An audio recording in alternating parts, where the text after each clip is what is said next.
ಕುಣಿಗಲ್ ವಿಧಾನಸಭಾ ಕ್ಷೇತ್ರದಲ್ಲಿ ಕಳೆದ 3-4 ದಿನದಲ್ಲಿ ಇಬ್ಬರು ಜೆಡಿಎಸ್ ಮತ್ತು ಬಿಜೆಪಿ ಕಾರ್ಯಕರ್ತರ ಮೇಲೆ ಕಾಂಗ್ರೆಸ್ ಕಾರ್ಯಕರ್ತರು ಹಲ್ಲೆ ಮಾಡಿರೋದು ಖಂಡನೀಯ. ಯಾವಾಗಲೂ ಚುನಾವಣೆ ಸ್ಪರ್ಧೆಯಿಂದ ಕೂಡಿರಬೇಕೇ ಹೊರತು ಆರೋಗ್ಯಕರವಾಗಿರಬೇಕೇ ಹೊರತು ಈ ರೀತಿ ಹಲ್ಲೆ ಮಾಡುವಂಥದ್ದು, ಜನರನ್ನ ಎದುರಿಸುವಂಥದ್ದು, ಅವರಿಗೆ ಧಮಕಿ ಹಾಕುವಂಥದ್ದು ಇದು ನಿಲ್ಲಬೇಕು. ಈಗ ಆಲ್ರೆಡಿ ಪೊಲೀಸ್ ಕಂಪ್ಲೇಂಟ್ ಕೂಡ ಇದ್ರ ಬಗ್ಗೆ ಆಗಿದೆ ಮತ್ತು ನಮ್ಮ ಫಾರ್ಮರ್ ಡೆಪ್ಟಿ ಚೀಫ್ ಮಿನಿಸ್ಟರ್ ಆದಂತ ಅಶ್ವಥ್ ನಾರಾಯಣ ಅವರ ನೇತೃತ್ವದಲ್ಲಿ ಪ್ರತಿಭಟನೆ ಕೂಡ ಆಗಿದೆ. ಇದನ್ನ ಚುನಾವಣಾ ಆಯೋಗಕ್ಕೂ ಕೂಡ ಅವರ ಗಮನಕ್ಕೂ ಕೂಡ ತರಲಾಗಿದೆ. ಅದರಿಂದ ಏನೋ ಒಂದು ಹತಾಶೆ ಕಾಣ್ತಾ ಇದೆ ಅನ್ಸುತ್ತೆ ಅವ್ರಿಗೆಲ್ಲ. ಈ ರೀತಿ ಆಗ್ಬಾರ್ದು. ಜನರು ನಮ್ಮ ಪರವಾಗಿದ್ದಾರೆ.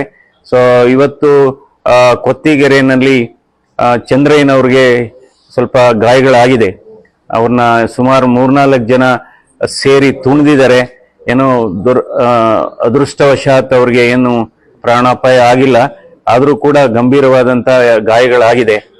ಸೊ ಹೀಗಾಗಿ ಈ ರೀತಿ ನಂತರ ಇನ್ನೊಂದು ಮಾಹಿತಿಯನ್ನು ಕೂಡ ನಾನು ಕೇಳ್ಕೊಂಡೆ. ನಾನು ಕೆಲವ್ರ ಮನೆಗೆ ಹೋಗಿ ಜೆಡಿಎಸ್ ಬಿಜೆಪಿ ಕಾರ್ಯಕರ್ತರ ಮನೆಗೆ ಹೋಗಿ ಅವ್ರಿಗೆ ಇಷ್ಟ ಇಲ್ಲದೆ ಇದ್ರು ನಮ್ಮ ಪಕ್ಷಕ್ಕೆ ಬರಬೇಕು ಅನ್ನುವ ಹೋಗಿ ಅವ್ರನ್ನ ಹಿಂಸೆ ಮಾಡೋಂಥದ್ದು, ಅವ್ರ ಮೇಲೆ ಒತ್ತಡ ಹಾಕಂಥದ್ದು, ಅವ್ರಿಗೆ ಶಾಲ್ ಹಾಕಿ ಅದನ್ನ ಸೋಷಿಯಲ್ ಮೀಡಿಯಾದಲ್ಲಿ ಹಾಕಿ ಗೊಂದಲ ಮೂಡಿಸುವಂತ ವ್ಯವಸ್ಥೆ ಕೂಡ ಇಲ್ಲಿ ನಡೀತಾ ಇದೆ. ಇದೆಲ್ಲ ನಿಲ್ಲಬೇಕು. ಇದು ಅಲ್ಲದೆ ಇದ್ರೆ ಇದ್ರ ಬಗ್ಗೆ ಸೂಕ್ತವಾದ ಕ್ರಮವನ್ನ ಪೊಲೀಸ್ ಇಲಾಖೆ ತೆಗೆದುಕೊಳ್ಳುತ್ತೆ ಅನ್ನುವ ವಿಶ್ವಾಸ ನಮಗಿದೆ.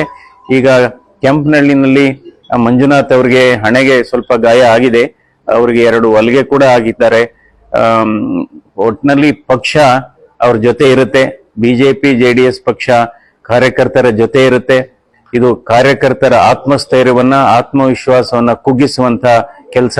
ಇದನ್ನ ಎಂದೂ ಕೂಡ ನಮ್ಮ ಪಕ್ಷ ಸಹಿಸೋದಿಲ್ಲ. ಸೊ ನಮ್ಮವರು ಕೂಡ ಶಾಂತಿ ರೀತಿಯಿಂದ ಇರಬೇಕು ಅಂತ ನಮ್ಮ ಕಾರ್ಯಕರ್ತರಿಗೂ ಕೂಡ ನಾನು ಕರೆ ಕೊಡ್ತೇನೆ. ಇದು ಕಾನೂನಿನ ಕ್ರಮ ಜರುಗಲಿ. ಕಾನೂನಿಗೆ ನಾವು ಬೆಲೆ ಕೊಡೋಣ. ಆದ್ರೆ ನಮ್ಮ ಕಾರ್ಯಕರ್ತರು ಶಾಂತಿಯುತವಾಗಿ ಇರಲಿ ಅಂತ ನಾನು ಮನವಿ ಮಾಡ್ತೇನೆ. ಎಲ್ಲ ಒಂದ್ ಕಡೆ ಸೋಲಿನ ಭಯ ಕಾಣಿಸ್ತಾ ಇದೆಯಾ ಕಾಂಗ್ರೆಸ್ಗೆ ಅಂತ? ಇರಬಹುದು. ಓಕೆ.